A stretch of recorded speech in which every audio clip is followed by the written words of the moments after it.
En matière de spiritualité, une femme qui embrasse la spiritualité aura toujours plus de vitesse et de facilité à capter les choses qu'un homme. Ainsi, quand une femme entre dans les histoires de sorcellerie, elle peut ravager plus qu'un homme. Elle peut tuer plus qu'un homme. Elle peut faire tomber plus qu'un homme. Exode 22, verset 18.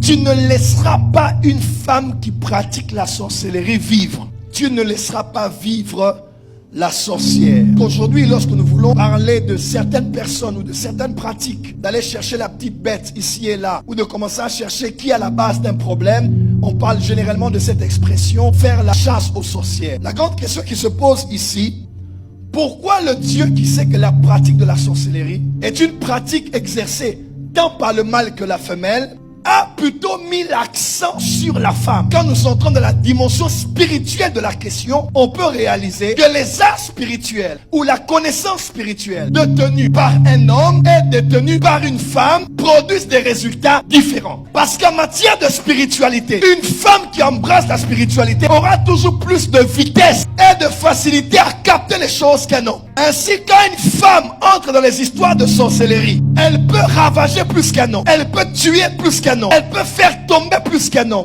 Voisin. La chasse aux sorcières.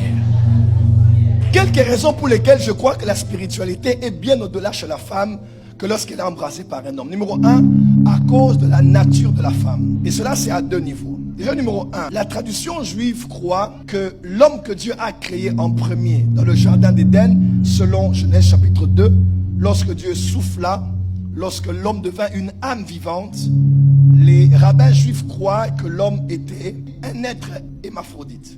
C'est-à-dire, dans ce seul être, l'homme était homme et il était femme. Il était bisexué. C'était un homme et c'était une femme dans le Adam, la première créature de Dieu, selon la tradition juive et les commentaires des rabbins. Cela peut être vérifié si on va un peu dans leur sens. L'homme a été tiré de la terre, mais la femme n'a pas été tirée de la terre.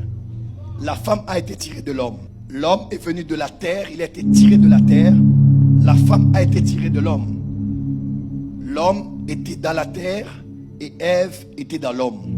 En d'autres termes, lorsque Adam était debout dans le jardin, il était non seulement l'homme, n'est-ce pas, mais il avait aussi Ève à l'intérieur de lui. Ainsi, quand Dieu a voulu créer la femme, il a endormi l'homme et il a fait passer par une opération sans bistouri ni incision. Surnaturellement, Dieu a retiré la côte du corps de l'homme et il en a formé celle que plus tard Adam a appelée l'os de ses os et la chair de sa chair.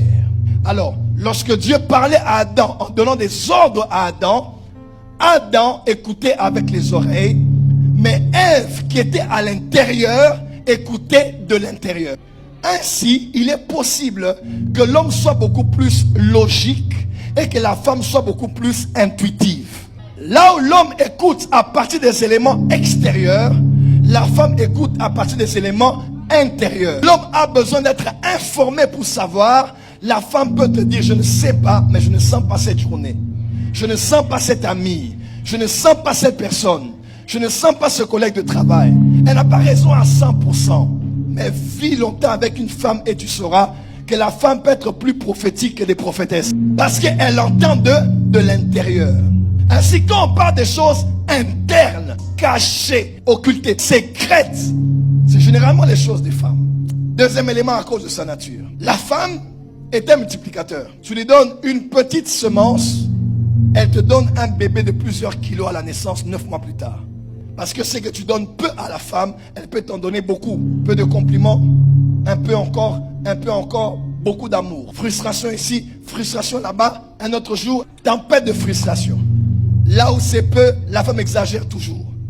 Tu n'appelles jamais ma mère, tu n'appelles jamais mon père, tu n'aimes pas ma famille, tu me dis jamais que tu m'aimes, tu me donnes jamais l'argent.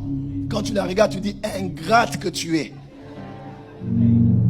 Mais la femme, ce qui est peu, elle a tendance à l'amplifier. Parce que la femme est un amplificateur.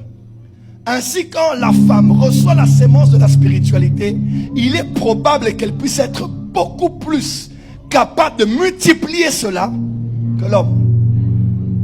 Autre chose sur sa nature. Lorsque Dieu sort la femme de l'homme, l'homme dormait et la femme était éveillée.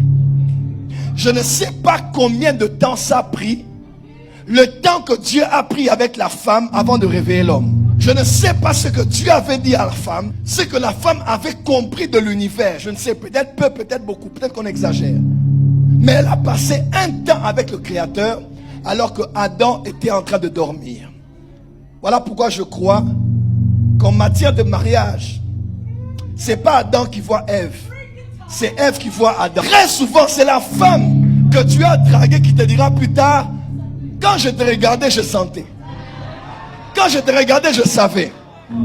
Parce que bien que c'est l'homme qui dit voici cette fois-ci, mais les yeux de la femme peuvent déjà savoir que c'est lui mon mari. Je parle à tous les célibataires ce soir, que ta dimension prophétique se réveille. Quand tu le verras, que tu saches que c'est lui. Le premier être entre Adam et Ève à connaître le bien et le mal, c'était pas l'homme. Voilà pourquoi en matière de connaissance des choses spirituelles,